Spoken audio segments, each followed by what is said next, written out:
I've always believed in a few fundamental principles: working hard for what you have, accepting responsibility for your actions, and remaining loyal to those you care about. I also learned the hard way that loving the wrong people can lead to serious problems.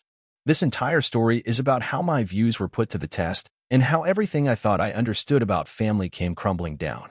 To be honest, this isn't a happy story. It's about being taken advantage of, being exploited, and finally recognizing when enough is enough. I'm not going to sugarcoat anything. I'm going to tell you exactly how it happened because I believe it's vital to be honest about these things. We often hear of happy endings, but sometimes the ending is simply an ending, and sometimes that's fine. It is actually necessary. Before we continue with today's story, if you're enjoying what you've heard so far, please hit that subscribe button. Every new subscriber helps me keep sharing these inspiring tales that touch your day. Thank you for your support. I'm not trying to be a saint here. I made mistakes. I was perhaps very trusting and inclined to believe the best in others.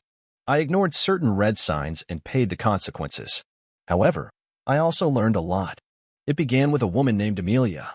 She was widowed. Her husband, a military officer, had died. She had 2 young children, a boy named Daniel who was about 4 years old and full of energy, and a baby girl named Mia who was just learning to walk. I met them through a mutual friend, and I could tell immediately that Amelia was struggling. She wasn't just sad, though she certainly was. It was more than that. She was totally fatigued. I mean, visibly weary. You can see it in the way she held herself, the dark circles under her eyes, and the way she appeared to be running on fumes. It wasn't just, "I'm tired" tiredness. It was a deep, bone-weary exhaustion caused by carrying the weight of the world on your shoulders. I didn't intervene because I felt obligated or anything. It was not some sort of knight in shining armor complex. It was only that I actually saw her. I observed her struggle and wanted to help. I wanted to make things a little simpler for her and the children. I had a genuine desire to provide some stability and support in their lives. I began by helping out in small ways, such as offering to keep the kids so she could take a nap or run errands. However, it quickly became more. I found myself yearning to be a father figure for those children. Their father had passed away, and I felt confident that I could fill in for him, not to replace him, of course, but to provide them with the love and support that every child needs. I suppose you could say I was contrasting my own values, hard labor, responsibility, and loyalty, with the circumstances they were in. I wanted to give them what their father couldn't, not because I had to, but because I really wanted to. It felt right. It felt like the beginning of something positive, something real, and for a long time, it was. I poured myself into it. I worked long hours not only to pay the bills but also to ensure that those children had everything they required: a decent school, great clothes, a pleasant home, lots of food on the table, all of it. I prioritized their needs before my own. I wasn't simply attempting to meet their basic needs. I also wanted to alleviate any sense of loss they may have had because their father was not present. I wanted to fill the vacuum and make them feel safe and cherished. It wasn't all about the material goods, however. I was also there for them emotionally. I attended every single school event, soccer game, and play. I cheered the loudest. I was their biggest fan. I planned birthday parties, family vacations, and did all of the dad things. They answered. They loved me back. They addressed me as Dad, rather than Thomas, and you know what? I believed it. I actually did. I felt like I was the luckiest man alive. I believed I had established a genuine, loving family. I was so caught up in the idea, and the desire for it to be true, that I failed to notice the cracks that were beginning to appear. I was so intent on creating the perfect photo that I ignored the warning indications. Looking back, I realized that I was building on a foundation that was not as firm as I had assumed, but at the moment, I was fully committed. I invested my heart and soul. I was determined to make this work and be the greatest father figure I could be. I put everything I had into it, and for a while, it appeared to be paying off. We had rituals, conventions, and inside jokes. We were a family. I felt confident, and that emotion was what kept me going. The initial signals of problems were minor, almost insignificant. A few comments from the youngsters, some backtalk, and a roll of the eyes here and there. Nothing significant, nothing unusual for children growing up. I brushed it off. I told myself that was just standard teenage behavior, a phase they were passing through. I didn't want to perceive it as more than that. I recall that Daniel, he must have been around 13 or 14, made a nasty remark about how I wasn't cool because I wouldn't let him stay out late. Mia, who was a few years younger, responded with a similarly nasty remark. It stung a little, but I laughed it off. I told myself they were only testing boundaries and pushing limits, as all teens do. As the children grew older, the disdain became more obvious. By the age of 17, Daniel had become a full-fledged teenager. He began ignoring curfews, dismissing any advice I offered, and generally acting as if he was entitled to do whatever he wanted. It was typical teenage rebellion, but it felt different, sharper somehow. There was a meanness that I couldn't ignore. Mia, who was around 14 at the time, began copying her brother's conduct. She would roll her eyes at me, ignore my orders, and dismiss any worries I expressed. They established a united front against me, demonstrating that they did not respect my authority or me, for that matter. It felt like they were ganging up on me, seeing how far they could push me. Amelia's reply, or lack thereof, exacerbated the situation. She declined to intervene. She would not back me up. She'd just sit there, generally looking at her phone, pretending not to notice what was going on. Sometimes, she would even gently undermine me. Maybe she'd appear to be distracted by her phone or sigh as if I was being unreasonable. It wasn't simply passive. She seemed to actively encourage their actions. She'd make excuses for them. Oh, they're just tired, they're going through a phase, or we need to keep the peace. There was always something. However, it was actually a pattern of supporting their disdain. She was allowing them to get away with it, undermining my authority and making me feel more lonely. I started to feel like I was the only one who cared about setting boundaries and teaching them what was right and wrong. I began to mistrust Amelia's motives.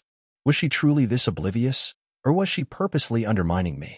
I received my first true wake-up call about this time, but I still didn't completely understand what was going on. The true breaking point, when everything began to fall apart, occurred one night. Daniel arrived home much beyond his curfew. I'm talking hours later, and he hadn't called, texted, or anything. I was scared sick, of course, but when he eventually walked in, he acted as if it was nothing. I asked him calmly where he had been, just a simple question to ensure accountability. He did not even look at me. He simply stated, "Relax, I'm not a kid." That was it. There was no apology or explanation, just a flippant brush-off. And then he shouted, "You're not my real dad. Stop acting like you own me." All those years of love, care, and support were flung back in my face. It felt like a punch in the belly. Mia, who was standing there, chipped in, "Yeah, you're just some guy mom married," as if all the years we'd spent together and the experiences we'd shared were meaningless. Something inside me just broke. It wasn't anger, not yet, but rather a deep sense of disillusionment. And the worst part? Amelia did not say anything. She just stood there silently. Her silence represented the ultimate betrayal. It proved all I had suspected, that I was nothing more than a convenience to them, a provider, someone to handle the things their true father couldn't. It was the defining moment for me when I learned that the family I believed I had created was a fiction. It was not long after the first episode that it occurred again. This time, it was Mia. She had made a mess in the kitchen, so I asked her to clean it up. Simple enough, right? Basic responsibilities. But instead, she simply looked at me and said, "Why don't you do it? It's your house, isn't it?" That stung. It wasn't just the contempt. It was how she said it, as if I were a servant whose sole function was to clean up after them. It accentuated my outsider status, reducing me to little more than a provider and cleaner. It was an intentional attempt to make me feel insignificant. And then, as if on cue, Daniel added the identical line, "You're not even our real dad." It was as if they were tag-teaming me, reaffirming their rejection and ensuring I understood my place, or lack thereof, in their lives. But this time, Amelia's reply sealed the deal. She didn't yell or become irritated. She just looked at me nonchalantly, not glancing up from her phone, and remarked, "They have a point, Thomas. Maybe you should back off." That was all. That was the moment I realized it was finished. It was no longer just the children's disdain. Amelia had explicitly agreed with them. She was siding with them against me, the guy who had spent years caring for them. It wasn't a moment of rage or even pain. Not really. It was a moment of clarity. I eventually realized I was finished. There was no going back. This was not a family. It was a facade, and I was finally ready to leave. It was a gentle epiphany, a peaceful acceptance of the fact. I was no longer striving to hang on to something that was not genuine. I was ready to let go. So I did something I never imagined I would do. I paused. I stopped giving, caring, and trying. It wasn't an impulsive decision. It was a calculated, thoughtful one. I just withdrew. I stopped providing for them, No more rides, allowances, protection, guidance, or worry. I let them face the repercussions of their behavior. It was a total 180 from the way I had been for years.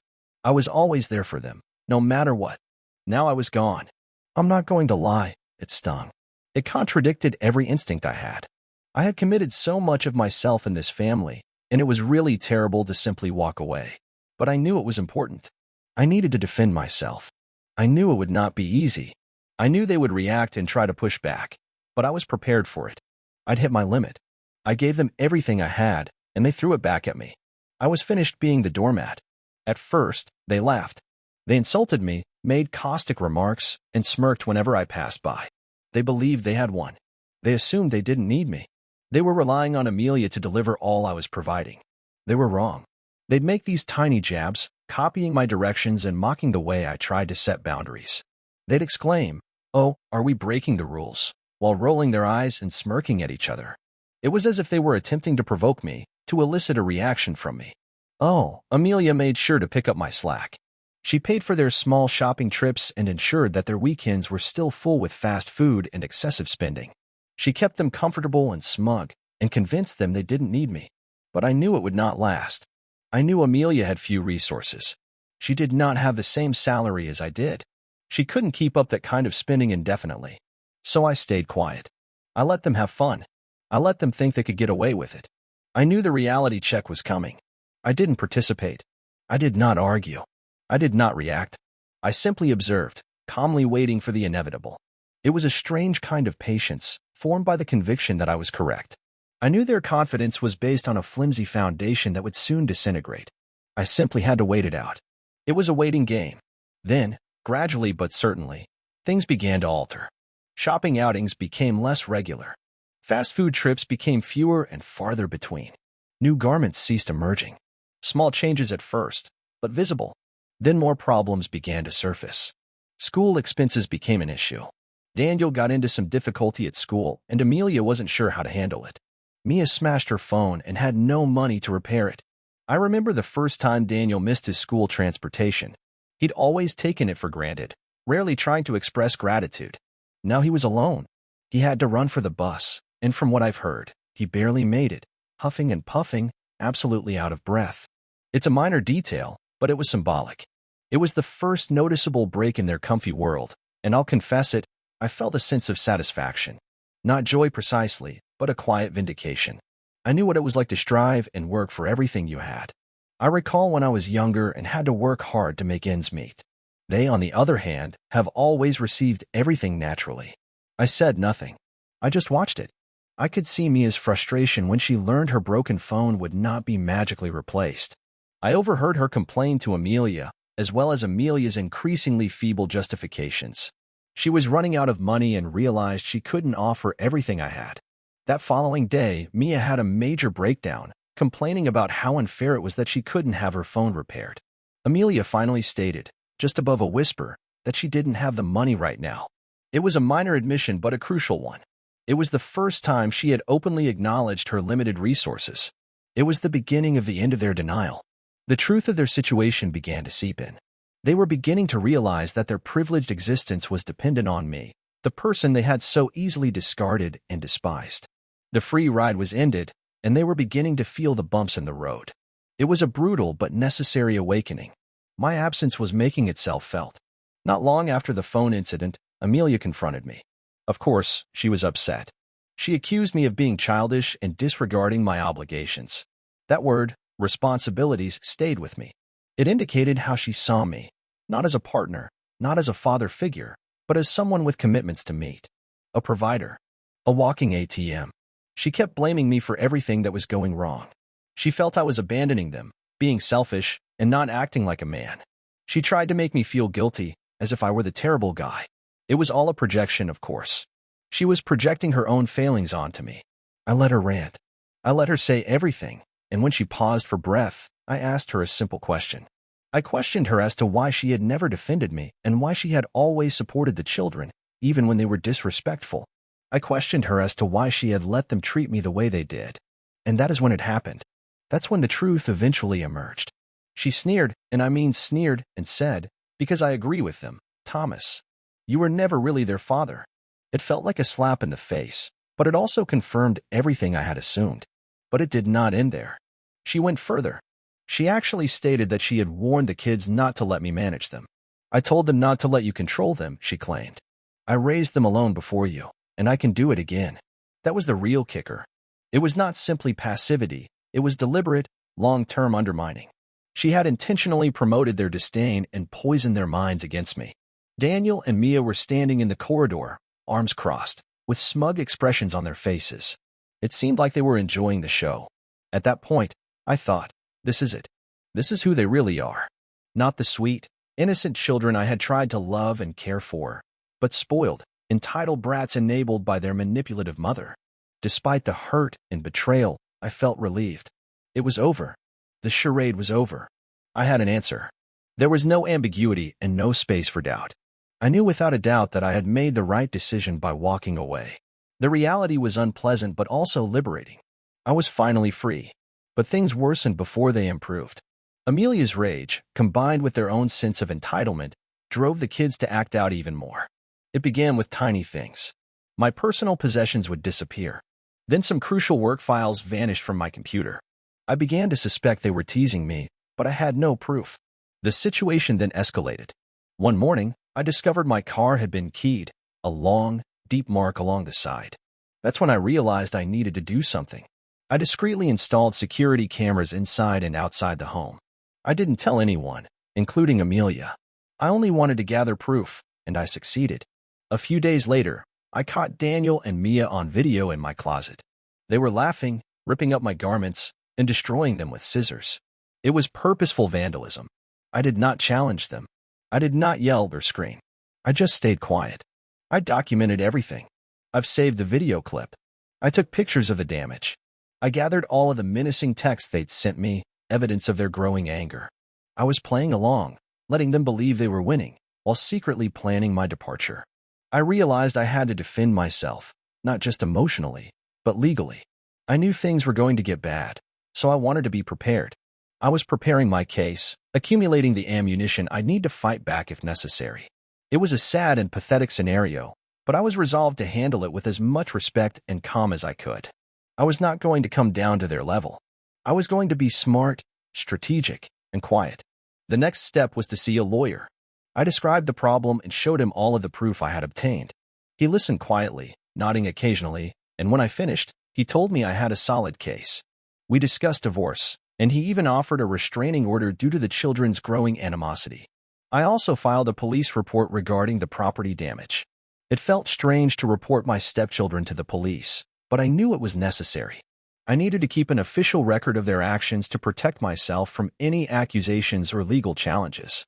It was another step in the process of breaking relationships and freeing myself from this toxic environment. Then, one afternoon, while Amelia and the children were gone, I packed a bag. I didn't take much, just the necessities, the things that were most important to me. I left everything else behind, including the furniture, appliances, and material possessions I had accumulated over the years. They weren't important. What was crucial was my freedom and peace of mind. I left an envelope on the kitchen countertop. The divorce papers were inside, along with copies of all supporting documentation, such as the police report, images of the damage, and screenshots of the threatening texts. It was a formal act of separation. There was no going back. I went out of the house and did not look back. I got into my car, the one with the long scrape on the side, and drove away. I didn't have a plan, really. I just knew I needed to get out of the toxic environment I was living in. The last phase was financial. I stopped all joint accounts and denied Amelia access to my assets. It was a harsh move, I admit, but it was necessary. I had to limit her capacity to continue enabling the children's entitled behavior. I needed to make it apparent that the gravy train had halted. It was the final cut of ties, the ultimate act of departure. It was over. Amelia reacted as one could have imagined. She contacted me several times, leaving furious voicemails, accusing me of being a coward, abandoning them, and being a bad person. She claimed she could live without me, that she didn't want my money, and that she would be better off without me. It was just bluster, of course. She was in denial and refused to acknowledge the reality of the situation. I did not return her calls. I did not react to her texts. I just blocked her number. I declined to engage in an additional dispute. I had spoken my piece. I'd taken my stand, and I was finished. I needed to focus on my own well-being and create a new life for myself. Then, the children began messaging me. At first, they sent the same careless, arrogant messages they had always sent, but the tone gradually shifted. They began to sound apprehensive and even sorry. They apologized for their actions, admitting that things were challenging and that they were struggling without my help. Finally, I got a message from Mia, the younger one. It was only 3 words. I miss you. It was a big change, but it was too late. The damage was done. The trust was broken. I couldn't return, even if I wanted to. I stayed mute. I did not respond. I recognized their regret, but I remained solid in my decision. I learned a harsh lesson and was determined not to make the same mistakes again. I gave them everything I had, and they threw it back at me. I was finished. My silence was my response. It was my way of saying, you made your choice, and now you have to live with the consequences. So that is my story. It's not pretty, but it's genuine, and it taught me some essential things. The most important rule is to never allow others to take you for granted. Never beg for respect. Never waste your energy on individuals who do not appreciate you. And if you feel used or insulted, move away. Do not hesitate. Do not look back. It's a difficult lesson to learn and even more difficult to apply, but it's necessary for your own well-being and self-respect. You deserve to be treated with kindness, respect, and love, and if you don't get it, you have the right or obligation to walk away. Some individuals only recognize your worth after you're gone, and by then, it's too late. It's a terrible truth, but it is nonetheless a truth. Do not wait for them to recognize your worth. Know your worth and act appropriately. It is not about selfishness. It is about self-awareness. It is about protecting your heart, mind, and soul. Thank you for reading. I hope my story can help someone out there who is going through something similar. Remember that you are not alone, and you deserve to be happy. Do not let anyone tell you otherwise. Choose for yourself. Thank you for watching. If you haven't subscribed yet, please do so and hit the notification bell to stay updated with more shocking real-life stories happening around you.